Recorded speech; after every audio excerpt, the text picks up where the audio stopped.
Khyber Pakhtunkhwa police ने बशाम हमले की दूसरी रिपोर्ट वफाक को अरसाल कर दी। रिपोर्ट में कहा गया है कि चीनी इंजीनियर्स को ले जाने वाली गाड़ी बुलेट प्रूफ और बम प्रूफ नहीं थी। मज़ीद तफसीलात जानते हैं डॉन न्यूज़ के नुमाइंदे जाहिद इमदाद से। जाहिद बताइएगा मज़ीद क्या क्या इंकशाफात किए गए हैं रिपोर्ट में।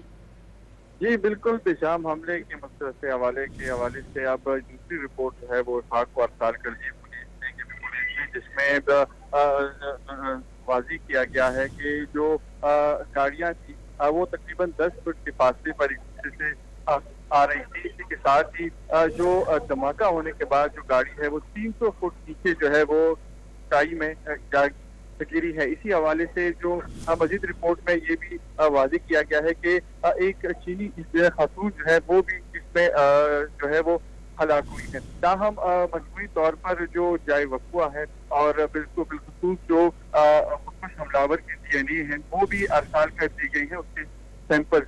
इसी साथ ही जो जाए वक़ुआ है उसकी जो फिजाई तस्वीरें हैं और इसी के साथ ही जो दीगर CCTV कैमरों की फुटेज है वो भी हासिल कर ली गई है।